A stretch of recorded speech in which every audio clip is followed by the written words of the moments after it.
So we heard a day ago, the day before yesterday, we heard on the ABC News, we heard that female MPs had invaded the male toilets. The male toilets they invaded the male toilets at New South Wales Parliament House.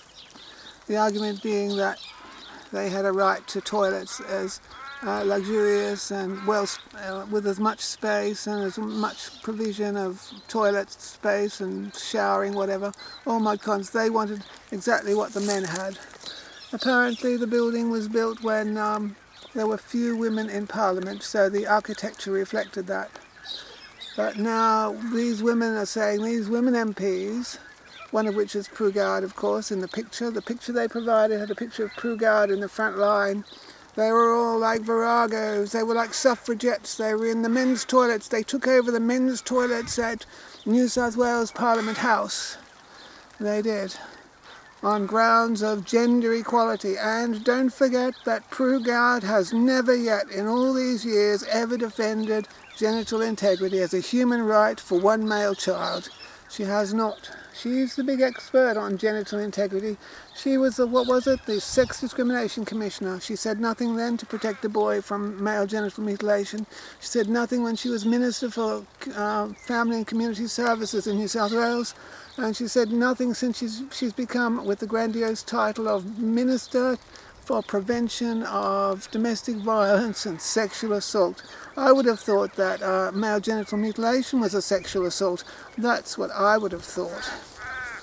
So, if men had gone into female toilets like that, they would possibly have been arrested. Security possibly would have been called, wouldn't it? They might have been accused of sexual deviancy. They would have certainly been accused of being, these men have come into female space. It would have been an attack on vaginahood, wouldn't it?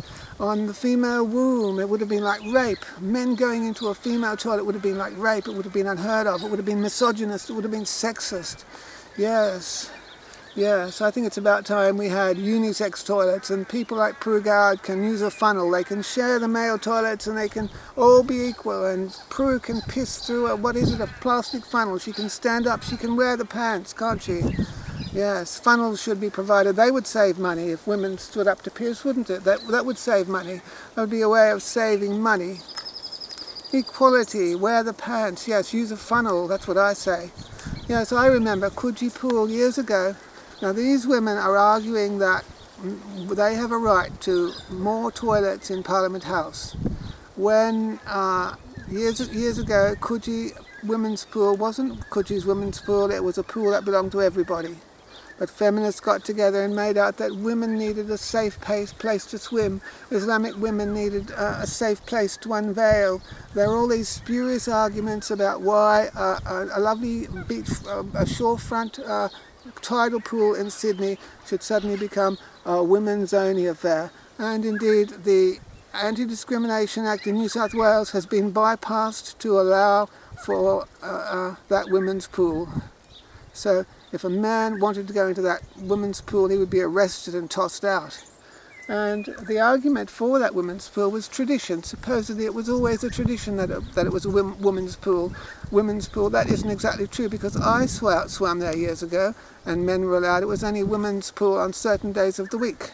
Nevertheless, women argued that it was their space, and on grounds of tradition, supposedly because there was an older women's swimming club that went back some decades.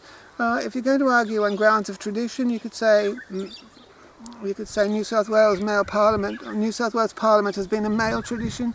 It had male toilets. So why are you women trying to muscle in to this male-only space? You've got your secret women's business space at Coogee Women's Pool. Now you want to muscle in. You want to muscle into male-only space, don't you? You do. And yes, there's all these arguments that people make. Pru Goward, the big expert on sex discrimination, as I said, she would never ever defend a male child's right to genital integrity, a human right. She would not. In New South Wales, you can go to jail for up to 21 years for a mere pinprick on a girl's genitalia, but boys aren't protected. Pru Goward did never utter a word to defend a male child's right to genital integrity, a human right, and she's the big expert on fucking, a gender equality, and it's more important for her to demonstrate about the right to go into a men's fucking toilet, or right to have equal toilets. And there again, she saw fit to be part of this coup. There was a coup. They took over the toilet. Women went into this men's toilet and took over it. It was a coup. Now, traditionally, women have always expected men to be chivalrous. These modern day feminists want men to be chivalrous, plus they want equality as well. When I grew up in the country, of course, and I often exchanged notes with my mother. If we went to a toilet somewhere, and some place, there'd be a 44-gallon rusty drum for me to piss in or something, and I'd say, what were the women's toilets like? And she'd say, it was very nice. There were cubicles and blah, blah, blah. We had flush toilets. We had hand basins. So women, because of their gender, they were afforded all these luxuries. We men had to be chivalrous. We had to go without. We had to piss in a pit of lime. I was at one place at South Duras with some unemployed people for the weekend, girls and boys. We all went along, teenagers and everything. We all went along to this camping place. And for them, one girl came into our toilet just for a look for interest, and she was appalled. The men's toilet was just pits with lime to stop, the stink of shit and urine. The men's toilets were just pits, but the women's toilets were flush toilets. So that's just another example. And the Anti-Discrimination Board, yes, I rang them back in the early 80s. I was ringing them about another matter, but I said to them, incidentally, why are there women's rest centres in every park? In every park in every town there's a women's rest centre, and they've got more facilities than just your toilet. And I was generous. I said, I know that women might like to breastfeed, and they might like to change their babies, but they might need a safe place to change their babies and breastfeed. But I made the point that, because my mother had told me what goes on in those women's rest centres that were in every park, in every town in New South Wales, and men only had a toilet in each park, just with basic toilet facilities. You'd be lucky to have had a bloody hand basin in those toilets. You would have had at least a toilet. But the women's rest centres had all sorts of fucking things. They had showers. My mother said there was an attendant there. They were given free towels. She could even have a cup of tea or coffee. They might have even had a television. They had all sorts. They had comfortable chairs to sit on, cubicles and showers, all sorts of things that women were provided for women. Traditionally, men used to do all the night cart work, didn't they?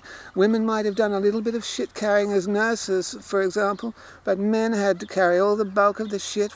Men had to dig all the holes for all the shit to go in. They had to work on the night carts. It was men who had to put up with the shit. Men are expected to put up with shit. Women are little delicate creatures who have to have all sorts of provisions and cubicles and things. At my local swimming pool when I was a child, the men's dressing shed was the space, the concrete space, the cold concrete space down in the denizen underneath the concrete grandstand. There were all chlorine pipes everywhere, the hum of machinery. It was very scary just going down there on your own, because there were all these poisonous gas and all these big things for turning, all this giant plumbing equipment like a chemical factory or something, and humming of pipes, and it was just all bare concrete. And it was rough as guts. Men were given rough as guts dressing shed conditions. There was a fashion show at that swimming pool once, and it was held in the women's dressing shed, and I got to see what was in the women's dressing shed. There was cubicle after cubicle. It was all nicely tiled like your own bathroom would be. There were hand basins, mirrors. The women had cubicles, they had toilets, they had all these luxury things, and we men just had concrete shit under the fucking grandstand, and that's what men had to put up with. Especially, I didn't grow up in the city, but in the country, often there'd just be a rusty bucket to piss in. One place I went, the male toilet was just a 44-gallon drum. It was rusty, and it had holes in it, and I was expected to have a piss in there. Never mind shitting. That is what men have to put up with. Men had to put up traditionally with all this shit work and being chivalrous. Women had to be given the delicate kid gloves treatment. They had to be given the delicate treatment. They were given all that their feminine sensibilities were all considered, weren't they? Yes, appalling really, the way men are treated. And women, these women are now, yes, these women are grandstanding. We were in the grandstand, us men, underneath, in the concrete cavern underneath, the cold concrete cavern. And the women had nice things. And these women in Parliament are grandstanding. They're marching into the men's toilets, aren't they, saying they want more. And Pru Goward couldn't even defend a male child's right to his own penis. She couldn't, could she? It's appalling, really. Chivalry, yes, chivalry. You can't have chivalry and equality. I notice a lot of feminists want chivalry and equality. They want their genital integrity, for example, their delicacy, their wholeness, their entirety, their completeness, their wombhood, but they don't give a fuck about boys, they don't. I can remember female teachers when I was a boy. At my infant school, they would march into the boys' toilets. There was one woman, her name was Mrs. Sloane, and when boys were having competitions to see who could piss the highest, she was pointing a finger around, and she drew a line all across the urinal with her finger and said, "You're not allowed to urinate above that height." So here you had some matriarch trying to control male sexuality, and it was quite appalling. It's appalling how men are treated. Chivalry, if you want to be chivalrous, fair enough, but expecting men to be chivalrous is another thing. These women want equality, don't they? But they only want equality on their terms. Pru Goward will never ever defend a male child's right to genital integrity. She won't. And as I said, the women's pool at Coogee, yes, that's considered a woman's right. Sisters are doing it for themselves. Women need a safe place to bathe. And they can bathe in the nude in there, I think. So that's how it goes. There were no swimming pools provided for male-only space. And there was indeed, on the north shore of Sydney, there was one particular pool where the men used to sunbake nude in the dressing sheds that I did hear. And that was a tradition there. They could argue that that was their male-only space, and they could argue for that to be kept in perpetuity, couldn't they? So, you've got these women who are marching into Parliament House toilets, taking it over, and they can't afford new toilets. These women want the men to swap. They want the men to give them the big space, and presumably they want the men to be chivalrous and take something less than satisfactory, something smaller, something crappy. And that's the tradition. Women can march into men's clubs, can't they, and say, "We want to join these gentlemen's clubs now, we want our right," don't they? So, you've got all these women marching in to the men's toilets, wanting to take over.